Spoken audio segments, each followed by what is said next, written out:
Survive 30 days, chained to your ex, win $250,000. Chapter 5. Day 4 began with a jolt of energy unlike the previous mornings.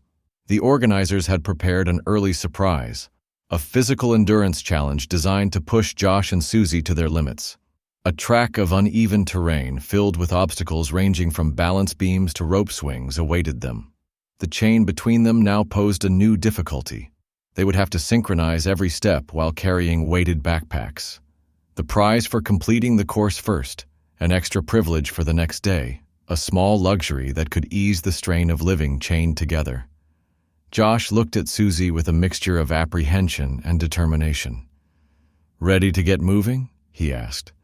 Susie adjusted the chain and the backpack straps, nodding. "Let's do this," she said. The first few steps were awkward, the chain pulling sharply as they tried to find a rhythm. They stumbled, laughed, and stumbled again, each misstep a reminder of the unusual challenge they faced. But gradually, they began to move as one. Footsteps synchronized, breaths matching, bodies adjusting instinctively to the chain's constraints. Midway through the course, a slippery patch of mud caused them both to fall. Covered in grime, they paused, laughing despite the frustration. "This is ridiculous," Josh said, trying to brush mud off his arms. Susie smirked. "Welcome to Teamwork 101. The moment was a turning point. Instead of allowing frustration to dominate, they started encouraging each other actively. Words of support, small gestures of guidance, and shared humor transformed a potential setback into a moment of bonding. Once they crossed the finish line, exhausted but triumphant, the organizers congratulated them and presented the reward, a private dinner area with a small menu of their choice for the following evening. This small victory reinforced the principle that cooperation and resilience yielded tangible benefits. As they walked back to the main facility, Josh and Susie reflected on their progress. "I didn't think we'd make it this far without major fights," Josh admitted. Susie chuckled. "Neither did I. Guess we're learning." The afternoon brought an emotional twist. The organizers introduced a reflective session, asking both participants to share personal stories about their breakup, past regrets, and lessons learned. Sitting face to face in the quiet room, the atmosphere was charged with vulnerability.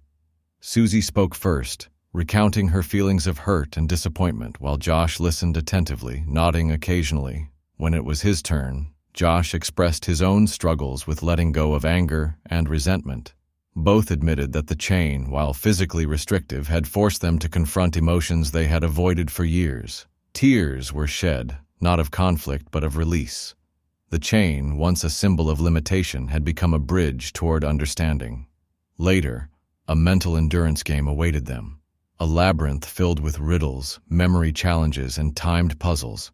Each wrong answer added extra obstacles, making the path longer and more taxing. Josh and Susie quickly realized that yelling or rushing would only worsen their chances. Instead, they developed a system. Susie read the clues while Josh solved the physical elements, switching roles whenever necessary. The combination of trust, communication, and strategy allowed them to progress efficiently, and they completed the labyrinth ahead of schedule. The sense of accomplishment was profound. They began to see the challenge not just as a test of endurance, but as an exercise in partnership. Evening brought a moment of unexpected levity. The organizers introduced a surprise swap activity, where Josh and Susie were given the opportunity to perform small acts of kindness for each other. Tasks included preparing snacks, sharing entertainment items, or offering words of encouragement. Initially awkward, the gestures became heartfelt over time. Josh brought Susie a favorite snack she had mentioned, and Susie crafted a small hand-drawn card with a message of support. These simple acts transformed the dynamic, showing that even small kindnesses could alter the emotional climate between them. As night fell, the weight of the chain felt lighter. The day had been grueling, emotional, and at times overwhelming, yet it had also been transformative.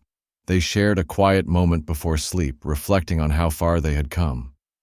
"I never thought I'd say this," Josh admitted, "but I actually like working with you now." Susie smiled softly.